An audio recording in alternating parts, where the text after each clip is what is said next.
अगर हम चाहते हैं कि हमारे बच्चे ज़हीन हों, उनकी परफॉर्मेंस जो है वो अच्छी हो, वो स्कूल में बेटर परफॉर्म करें, उनकी यादाश्त, फोकस, एनर्जी लेवल्स अच्छे हों, तो उनको खाने में क्या देना चाहिए। आपके बच्चों के सोशल स्किल्स अच्छे हों, आपके बच्चों के लैंग्वेज स्किल्स अच्छे हों, उनकी यादाश्त अच्छी हो और उनका जो फोकस और अटेंशन स्पैन है वो अच्छा हो, तो उनकी डाइट में 3 चीज़ों को इंक्लूड होना 2 साल की उम्र से बहुत ज़्यादा ज़रूरी है डेली बेसिस पे, जिसमें आपके पास विटामिन ई आ जाता है, जिसमें आपके पास आयोडीन आ जाता है और जिसमें आपके पास ओमेगा 3 फैटी एसिड्स आ जाते हैं, और इसको डाइट में हासिल करना बहुत ज़्यादा आसान है।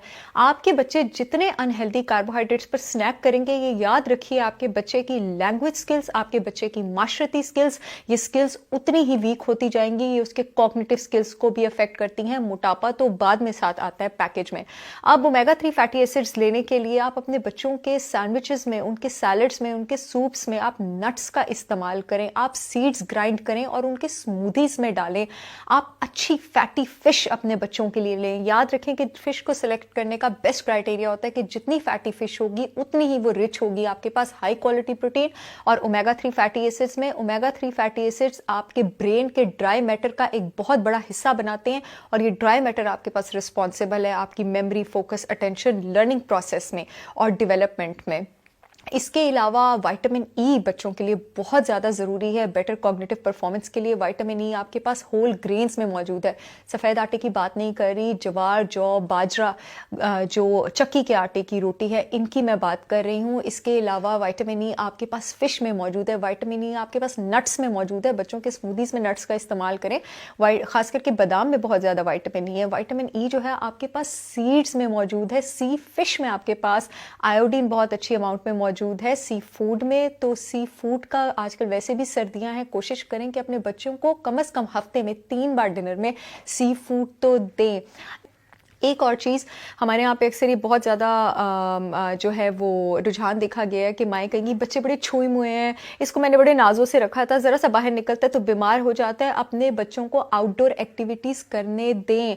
आउटडोर एक्टिविटीज़ की वजह से बच्चों को सॉइल बेस्ड प्रोबायोटिक्स मिलते हैं, उनकी आंतों का फ्लोरा, गुड बैक्टीरिया ज़्यादा डेवलप होता है। और वो माएँ जो वर्किंग वुमेन होने की वजह से या अपनी सुस्ती की रूटीन की वजह से या फॉर व्हाटसोएवर साइकोलॉजिकल रीजंस बच्चों को अपना दूध नहीं पिलाती हैं, आप अपने बच्चों के साथ ज्यादती कर रही हैं, आप खुदगर्जी दिखा रही हैं, सॉरी टू से, और आप अपने बच्चे को बहुत बड़ी नेमत से महरूम कर रही हैं।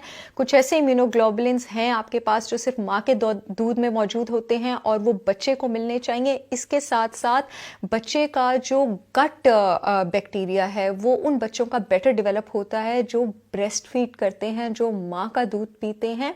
और इसके साथ साथ उन बच्चों को allergies, asthma, auto immune diseases जिसका ट्रेंड बहुत ज़्यादा बढ़ता जा रहा है, इससे वो ज़्यादा प्रोटेक्टेड रहते हैं। आपकी बच्चियाँ जब 6, 7, 3, 4, 5 साल की उम्र से जंक फूड खाना शुरू कर देती हैं तो ये उनको प्रीकॉशियस प्यूबर्टी की तरफ ले जाता है, यानी वक्त से पहले उन पर प्यूबर्टी आ जाती है, जिसकी वजह से पीसीओज, इंसुलिन रेजिस्टेंस, ये सारे प्रॉब्लम्स होते हैं। इंसुलिन रेजिस्टेंस आपके पास पीसीओज की जड़ है। अपने बच्चों का वेट कंट्रोल रखें, उनके लिए हेल्दी फूड चॉइसेस दें।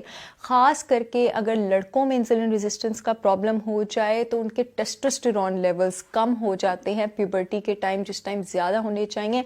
अगर लड़कों के टेस्टोस्टेरोन लेवल्स इस टाइम कम हो जाएंगे तो उनका कट ठीक तरह से नहीं बढ़ेगा, उनके मसल्स ग्रो नहीं करेंगे, उनका जो फ्रेमवर्क है वो चौड़ा नहीं होगा। टेस्टोस्टेरोन रिस्पॉन्सिबल होता है लड़कों की वॉइस जो है डीपन करने के लिए, वो नहीं होगी। जो हेयर ग्रोथ है नॉर्मल वो नहीं होगी और भी बहुत सारे प्रॉब्लम्स होंगे।